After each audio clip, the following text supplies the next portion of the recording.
She thought I'd cry and beg when I caught her cheating. But instead, I smiled, because she had no idea was already 3 steps ahead. Welcome to a story of betrayal, transformation, and the kind of revenge that doesn't just burn. Brexit blows them up. If you've ever been betrayed by someone you trusted, you'll want to watch this till the very end. I still remember the exact moment it all changed. It was a Tuesday, an ordinary Tuesday. I had just come home from work early, carrying a surprise bouquet of white lilies, her favorite. I wanted to apologize for snapping at her the night before. The fight had been small over who forgot to close the garage door, but still, I hated tension between us.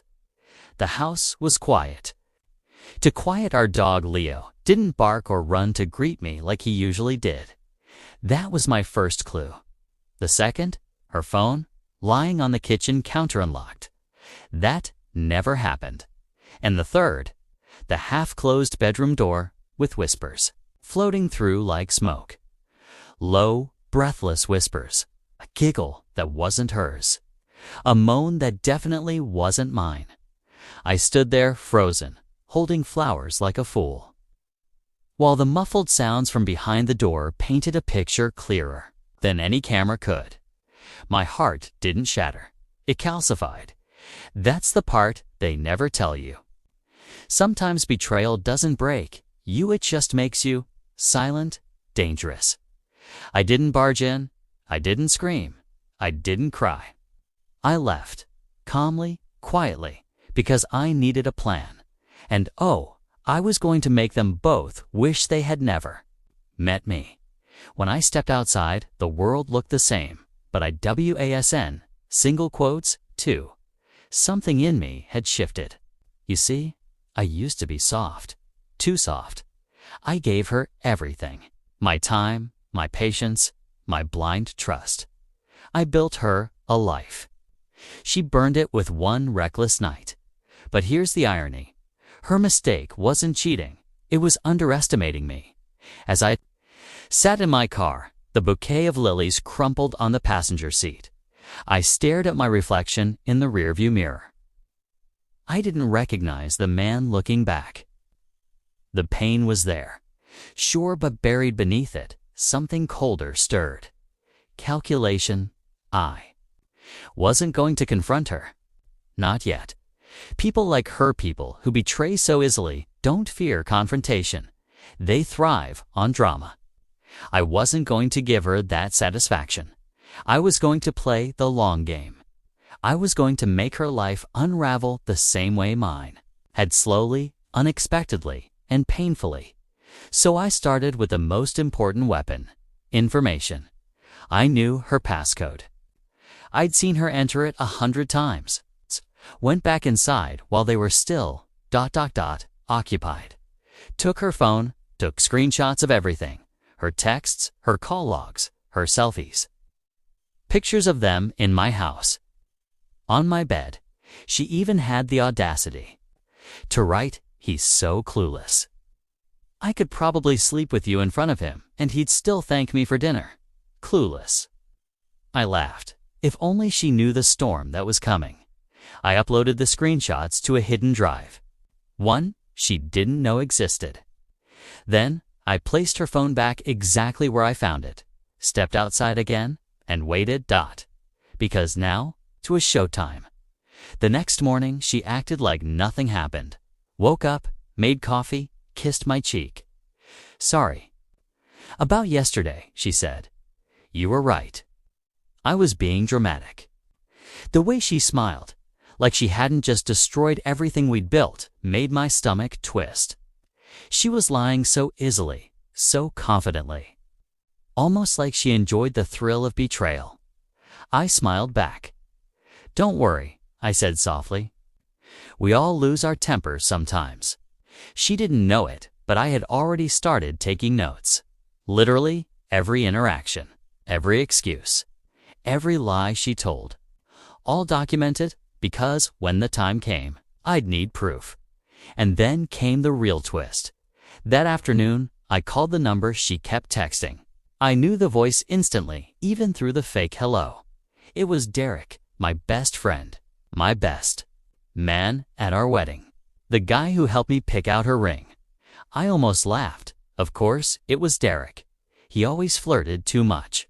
Always found reasons to drop by when I wasn't home. I'd once joked, "If I die, you'll probably marry her." He had just started early, but I wasn't mad anymore. Because Derek, he was broke. Jobless, lived in a one-bedroom apartment that smelled like regret and microwave noodles. And she was about to learn what it felt like to lose a man who protected her, provided for her, and never stopped choosing her, they thought. I was clueless. Fine. Let's see how clueless I stay when I freeze the joint account. Install cameras she doesn't know exist and casually start working late. To build my next move, one they'll never see coming. If revenge were a game of chess, I just moved my first pawn, and she didn't even notice. The first thing I did was close our joint savings account. Quietly, I transferred my half into a separate bank account, one she didn't know existed. I left hers untouched. I wanted her to feel secure, for now. I also changed my direct deposit info at work. Every paycheck now went into my private account. She wouldn't notice because I still left just enough money in the joint one to pay the bills. Why? Because panic would come later. I wanted her to feel safe while I built the fall. Next, I set up motion detection cameras in 3 places. The bedroom, the living room, manned, the front hallways, mall, wireless, silent. Hidden inside a decorative plant, a smoke detector, and a picture frame. Within a day, I'd footage of them kissing in my living room, on the couch I paid for. Her legs draped over him. Laughing like a teenage girl. It didn't hurt anymore. I was beyond that. This wasn't about feelings now. This was about justice. Then came my secret ally, Amanda, my coworker in HR. I trusted Amanda. She'd been through something similar. Her fiancé cheated, too. I asked for a private chat. I need a fake paper trail, I told her. For a fake project I'm working late on. She nodded. Got it. You're building a timeline, huh? Exactly, I said.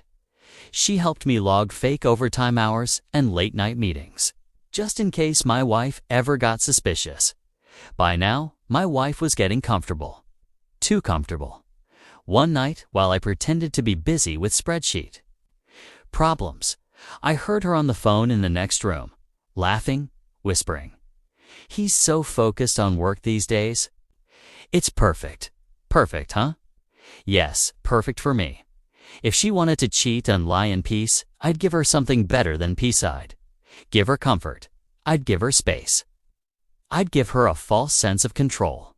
And when people think they're in control, they get sloppy. So I staged a confession. One Friday night over dinner, I looked nervous just enough to seem believable. I played with my fork, didn't meet her eyes.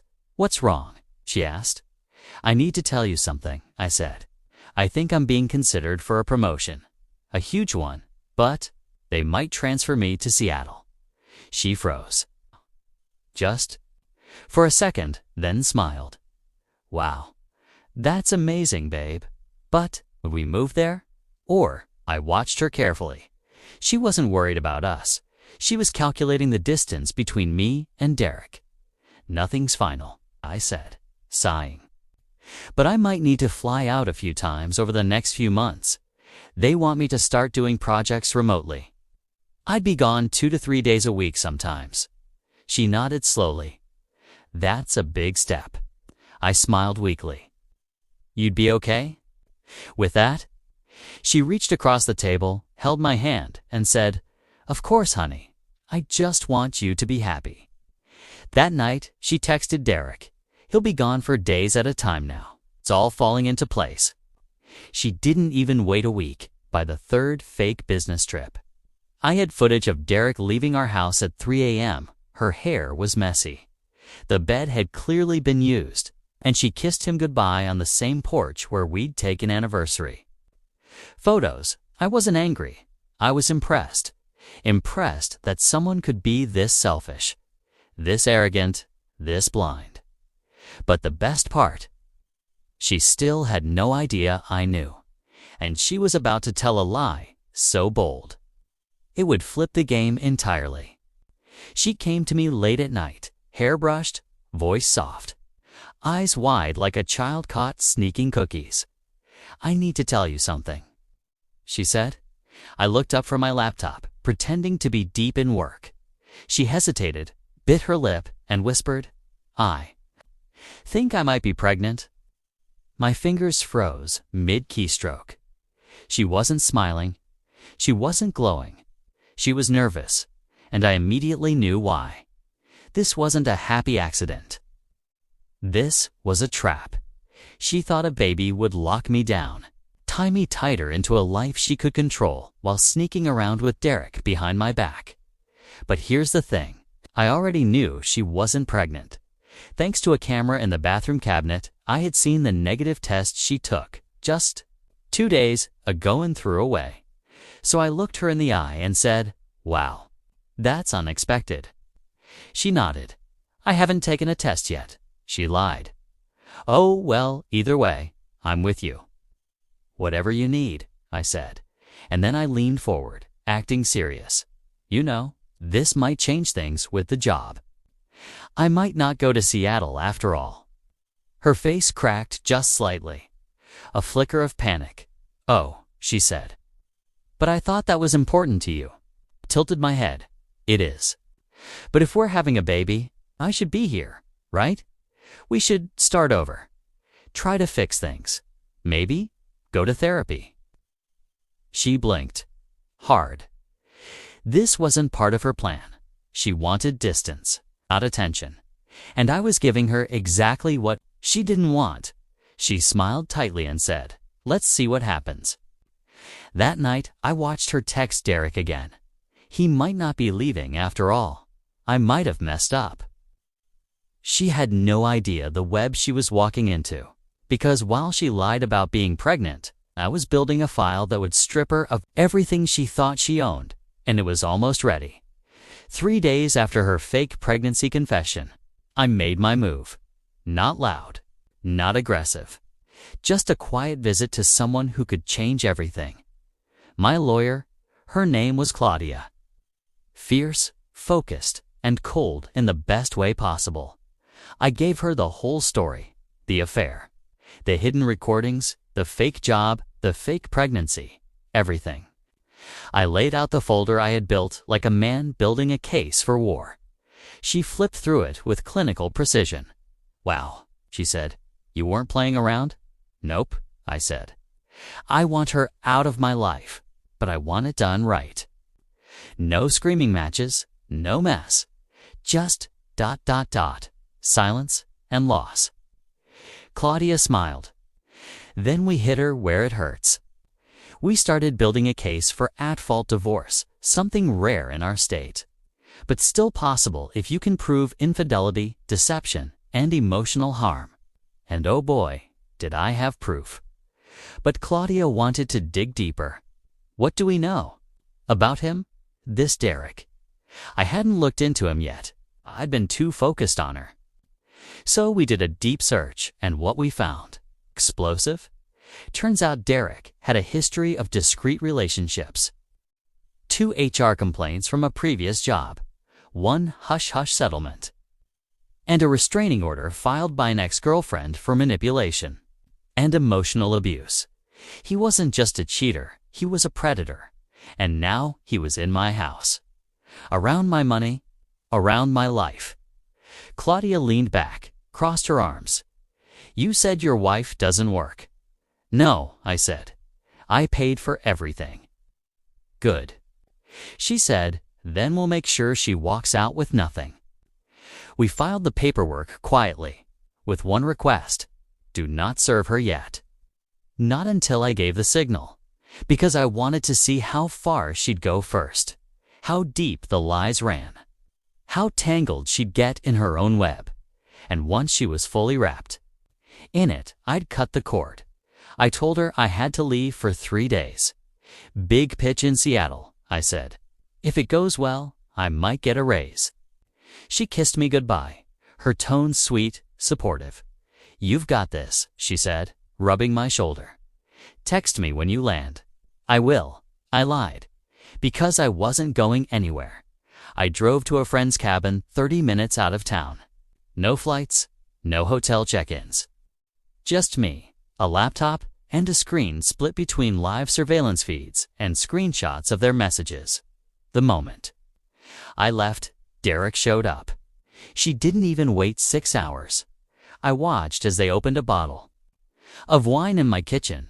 She wore the satin robe I'd bought her for our anniversary. He was lounging in my sweatpants. The next morning, while Derek was still there, she FaceTimed me. I answered from a white wall, pretending to be in a hotel room. She smiled, hair still damp from a shower. Just checking in. How's the pitch? Early, I said. Heading out soon. Miss you. You too, she lied. I could hear Derek opening the fridge behind her. She didn't even flinch. That's when I sent a message to Claudia, move forward. Serve her Friday, 6 p.m. Because Friday night, I was planning a little homecoming. Friday arrived. I parked around the block, waited for the lights to dim. Derek's car was out front. I waited until it pulled away around 5:30. At 5:45, the doorbell rang. I watched from the sidewalk as she opened the door in pajamas and found a man in a suit handing her an envelope. She didn't know what it was yet, but she would soon. She closed the door. 30 seconds later, my phone buzzed. New message from her? What is this? I didn't reply because I wasn't done yet. The message she sent was short, confused, nervous. What is this? You're divorcing me? I let it sit. No reply. No explanation. That night, I turned off my phone. I wanted her to stew in silence. The next morning, there were 15 missed calls. 3 voicemails. 1 from her crying. 1 angry, 1 where she tried to sound casual, like nothing was wrong. Hey, I think there's been a mistake. Can we talk about this before doing anything stupid? Stupid, she thought. Cheating on your husband with his best friend while living in his house wasn't stupid, but divorcing her was. Unbelievable. By noon, Derek had called me. He didn't even bother pretending to be confused. Hey man, I heard from her. Look, I didn't mean for this to happen, all right? I smiled at his voice. So, it did happen. I asked calmly. Silence, yeah. But it wasn't serious, bro. We just got caught up.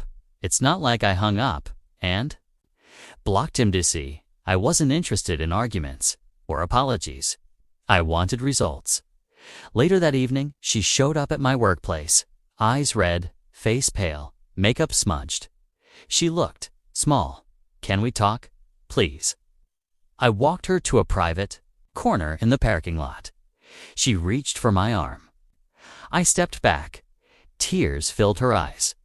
I made a mistake, she said. It didn't mean anything. I didn't think you'd leave. You thought I'd stay, I said quietly. Because I always have, she nodded. I thought you loved me. I looked her dead in the eyes. I did. And then I walked away. Because I wasn't here to argue. I was here to finish what she started. If you asked her what truly broke her, she'd probably say the divorce. But it WASN, single quotes, it was Leo, our dog. My best buddy. It's the one constant through our whole marriage. He was loyal, quiet, protective. Everything she wasn't. When Claudia filed the paperwork, she included Leo under emotional support property. It sounds clinical, but in court it mattered. I had the vet bills, the adoption papers, the microchip. All in my name, so when her lawyer tried to fight for shared custody, mine smiled and said, "There's no legal precedent for co-parenting a Labrador, Your Honor." And just like that, I won Leo too. I'll never forget the moment she saw him jump into my car and wag his tail, waiting for me to drive away. Her lips trembled. but no tears came. She'd already used them up. Later that week, Claudia hit her with another blow. We froze the remaining joint assets. Remember how I left just enough money in our shared account to keep her comfortable?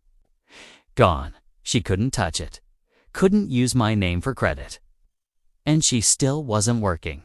Suddenly, her Instagram stories of coffee dates and healing girl era turned into silence. And then, Derek ghosted her. Blocked her number. Blocked her socials. She even tried calling him from another number, pretending to be someone else. I know this because guess what he forwarded that voicemail to me? She's losing it, man. You can keep her. I'm done.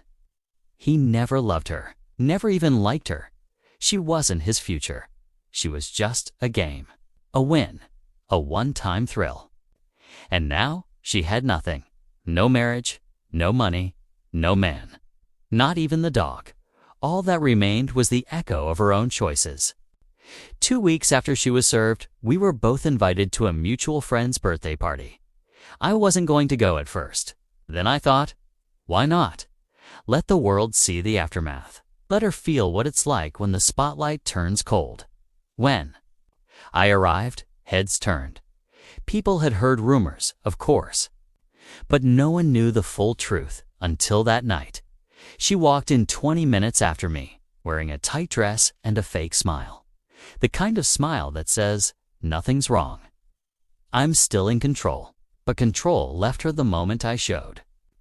Up with evidence, I had planned it all. I greeted a few friends casually, laughed, took a few photos, and then, at the right moment, I handed a flash drive to the host, my friend Matt, and whispered, play this during the slideshow. And you'll understand why. When the lights dimmed and the projector began, everyone expected birthday photos and funny videos. Instead, the room went silent. A slideshow of screenshots appeared. Texts, photos, date-stamped messages between her and Derek. Her mocking me, laughing at me, planning weekends in my house while I was away. And then, the final slide. Some betrayals don't deserve a second chance. They deserve a reminder. Her face turned white, mouth slightly open. No words. She turned to me, eyes wide. With rage and fear, you did this. I didn't even blink. I leaned in and whispered, no, you did. And then I walked out, leaving her surrounded by gasps. Stares and silence so loud it echoed through her ribs. By the next morning, everyone knew. Her inbox was empty. Her DMs were flooded. Friends unfollowed her. Some even blocked her. The golden wife, the sweet Instagram love story, shattered, and I hadn't raised my voice once. 3 days after the party, she showed up at my door. Not the one we used to share. The one I moved into alone. Quiet, clean, peaceful. She looked different now. Hair unstyled. Eyes puffy. That fake confidence gone. I opened the door halfway. No emotion. Just silence. She looked up at me, clinging to something in her hands. A photo album. Our wedding photos. I know I don't deserve your time, she said. Voice cracking. But I need to say something before I lose you forever. I let her speak. She flipped open the album and held up a picture of us laughing on the beach. She was crying now. I was stupid. I ruined everything. I know that. But we were happy once, right? You loved me? I want to fix it. I stayed. Silent. I'll go to therapy, she said quickly. We can reset. Start fresh. You don't even have to forgive me right away. Just don't throw everything away. Then came the real moment. She reached into her bag and pulled out something I hadn't seen in months, my grandmother's wedding ring. I had given it to her on one knee. The most personal gift I'd ever shared. I kept it, she said. Because, I thought, maybe you'd come back. Maybe you'd want to try again. I stared at it for a long second, then said, That ring belonged to someone who believed in loyalty. You don't deserve to hold it." Her lip trembled. "You don't have to be cruel," she whispered, and I finally smiled. "Just a little. I'm not being cruel," I said. "I'm just done being stupid." I shut the door gently, not with anger, not with hate, but with finality. 10 minutes later, a package was delivered to her place. Inside, every photo of us, every note, every memory, but with one addition: a single post-it that read, "Return to sender." No forwarding address. There's something strange about waking up and realizing you're no longer hurt. That morning, I opened my eyes and didn't feel rage or betrayal. I just felt free. No lies, no tension, no walking on eggshells in my walk. MA2CA, Ruby Kiss. Only Ruby Kiss. Only Ruby Kiss. Only Ruby Kiss has the luxurious texture that glides on. WETC, I see him cull seeing my ride. A-way seems, ACCC, my Raleigh sees. I see my right ACs, my Raleigh, my CZ, it sees. It's C Della, we acquay by de need, we seed, K-tie, we see my uds send, like, by my wad, own house, just silence. And it felt beautiful. I poured my coffee, walked Leo around the block, and opened my laptop to start my day. For the first time in years, I wasn't living for someone else. Later that week, I got a text from an old friend, Emily. She and I had gone to college together. Nothing romantic back then, just real friendship. She was the kind of person who actually listened when you spoke. No masks, no games. She'd heard about the divorce through the grapevine. "Hey, just saw what happened. I know, it's messy. But I'm proud of how you handled it. Want to grab coffee sometime?" I didn't hesitate. We met at a local bookstore cafe. She smiled when she saw me. That smile that doesn't feel fake or performative. Just ... warm. "You look different," she said. "Divorce will do that to you," I joked. She leaned forward. "No, you look lighter, like a man who finally set down a mountain." We laughed, talked for hours. And when we left, we didn't hug, just smiled. But that walk to the car, that felt more healing than my entire marriage. Meanwhile, my ex-wife's world was still burning. A mutual acquaintance, someone I never expected to speak up, texted me a screenshot. Her sister. Turns out she had seen the slideshow at the party, and unlike most people, she didn't stay quiet. She posted a cryptic but brutal Instagram story. "Betraying someone who loved you with his whole heart isn't a mistake. It's a character flaw, and I hope you sit with that." She didn't tag her. But everyone knew. Emily and I started talking more. Coffee turned into dinner. Dinner turned into late-night walks. And late-night walks turned into something I hadn't felt in years. Peace without pressure. She wasn't trying to fix me. She wasn't walking on eggshells. She was just there, listening, laughing, present. And one evening, as we sat on a park bench watching Leo chase squirrels, she looked at me and said something simple but powerful. "You never stopped being good. You were just with someone who didn't know how to handle goodness." I didn't respond. I just smiled. Meanwhile, my ex-wife tried one last desperate tactic: control the narrative. She posted a reel on Instagram. Dramatic music, slow fades, crying into the camera. A voiceover of her saying, "Sometimes people don't fight for you the way you fight for them, and that's okay." She painted herself as the victim. Said things like, "I was emotionally neglected. He was never really present." No one sees what happens behind closed doors. But the internet doesn't forget. Within hours, comments started flooding in. "Weren't you the one cheating while he was working 60-hour weeks? Girl, Didn't he post receipts? Don't act like we didn't see the slideshow. You can't light the house on fire and cry about the smoke. She turned off the comments, deleted the reel within 24 hours, but the damage was done. Her attempt to flip the story only proved the point. She couldn't own her truth. The next day, I got a call from an old mentor, someone I hadn't spoken to in years. He'd heard how I handled the divorce, the professionalism, the silence, the maturity.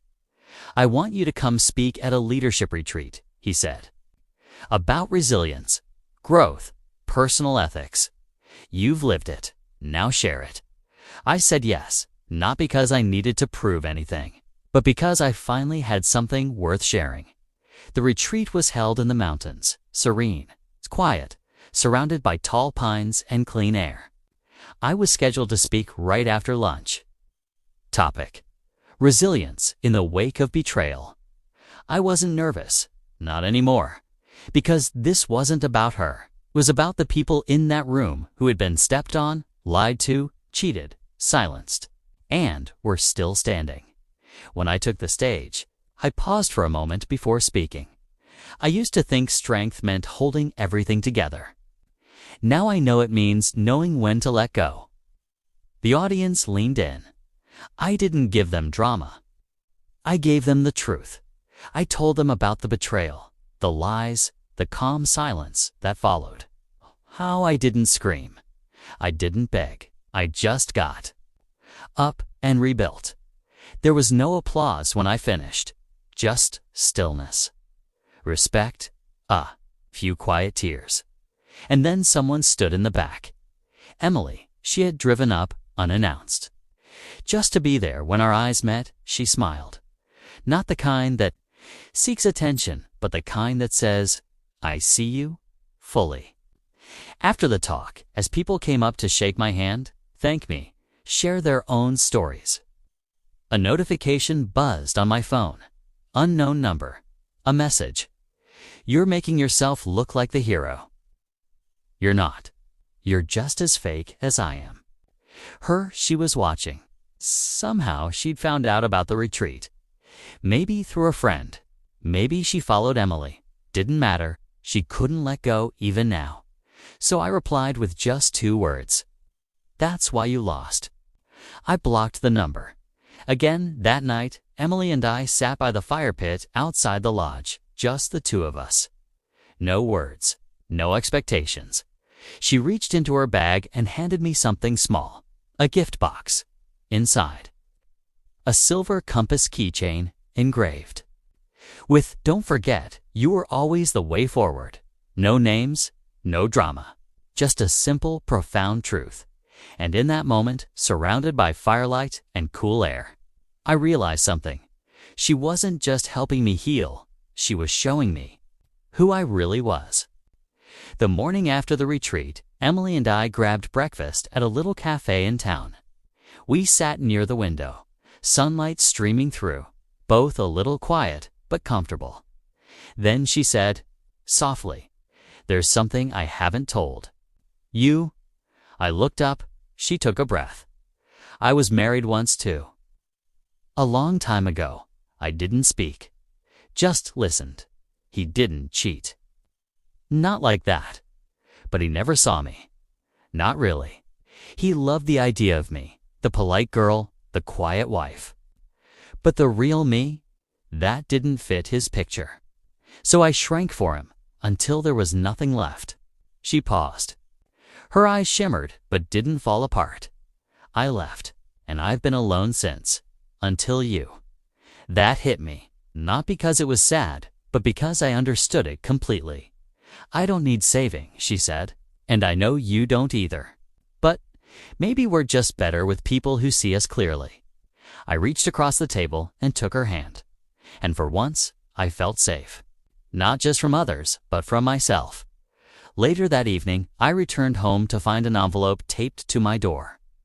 Inside, a letter. From her, my ex-wife. No texting, no phone call, just ink and desperation. "I saw you with her. She's not me. She doesn't know you like I do.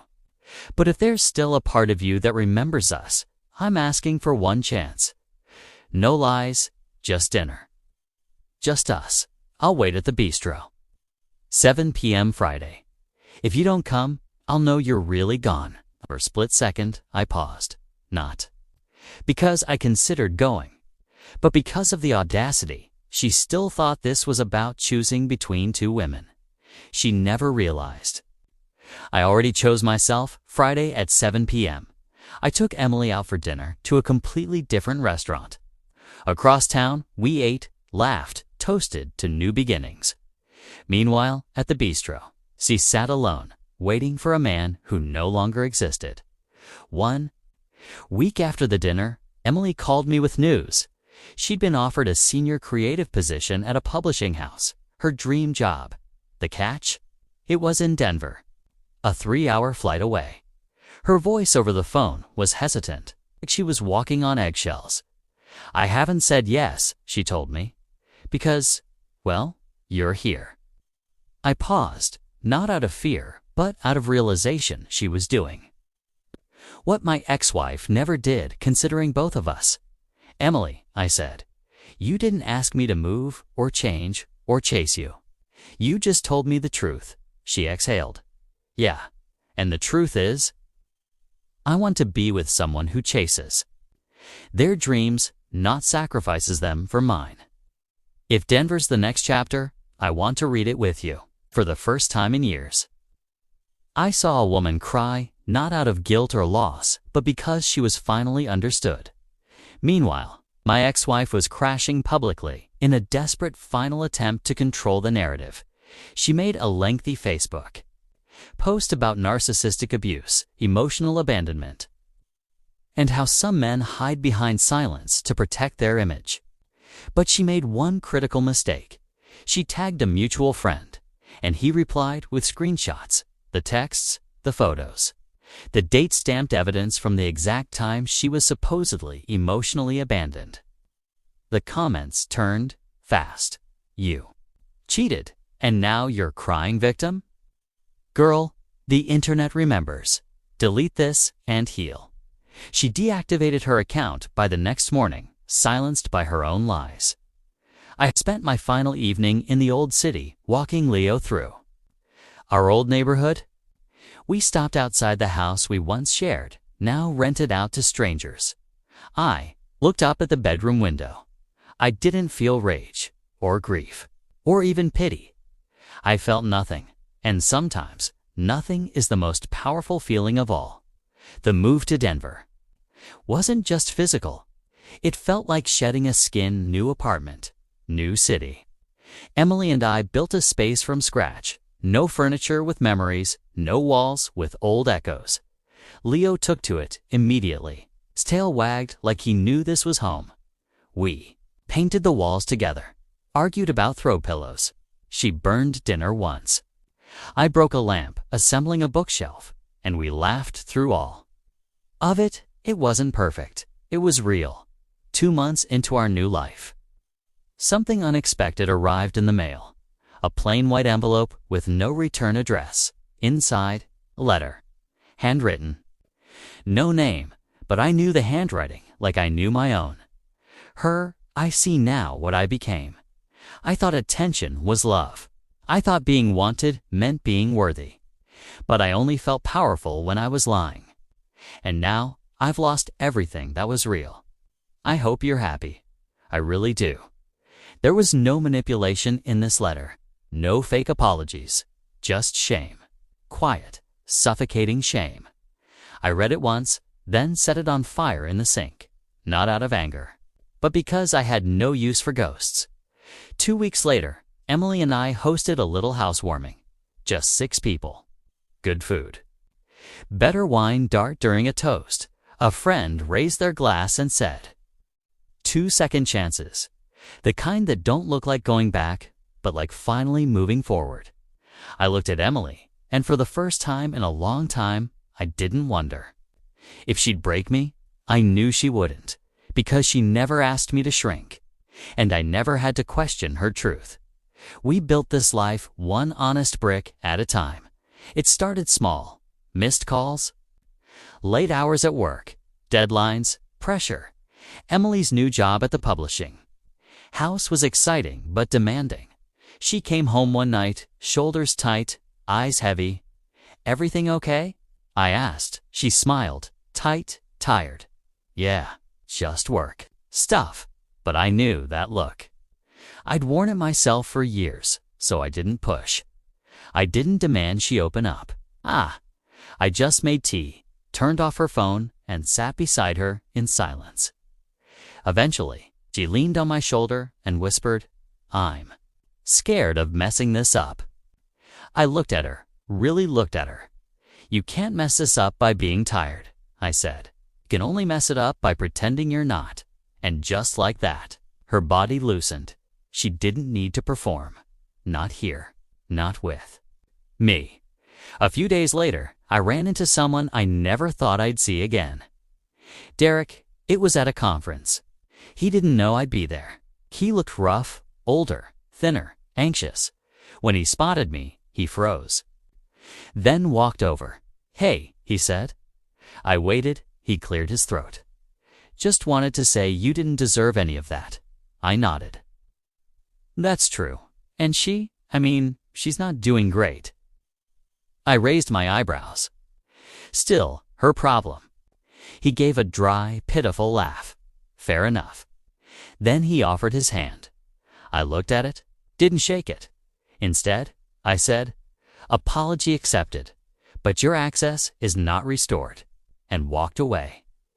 That night, I told Emily. She didn't say what. A jerk or I can't believe him. She just said, "I'm proud of how you handled that." Then she kissed my forehead. No drama. No games, just real love. Meanwhile, through another friend, I heard about my ex-wife. She had moved in with her parents, lost another job, and had started a messy situationship with a guy who already had a girlfriend. A few people tried to help her, but she pushed them away. Because when people live in denial, truth sounds like an insult. She hadn't hit rock bottom. She'd dug it. A year passed, just like that. The wounds scarred. The memories, all the man I used to be. Gone. And in his place stood someone I actually liked. On Emily got promoted. We celebrated with wine and Thai takeout on the balcony. Leo curled up at our feet. The city lights blinking like quiet applause. That night, she asked me a question I didn't expect. "Do you think you've really forgiven her?" I looked up at the sky, then back at her. "I forgave her," I said, "but not because she deserved it. I forgave her so she wouldn't get to rent space in my head anymore." Emily nodded slowly. "That's strong." "No," I said with a small smile. "That's healed." A month later, we visited my hometown. Stopped by the lake where I had once proposed to someone who didn't deserve me. We stood at the water's edge, and I tossed a small stone into the lake, the ring I had once buried there. Not out of anger, but because that version of me, the man who clung to broken things, he was finally, truly gone. I never heard from my ex-wife again. No more messages. No surprise appearances. No redemption arc. Just silence, the kind you earn. The last thing I heard from mutuals was that she'd moved again. Another job. Another restart. Still trying to be the main character in a story no one's reading anymore. And that's fine. Because I'm not watching. I've got my own story now, with someone who doesn't lie when it's hard, doesn't run when it's heavy, and doesn't hide when it matters.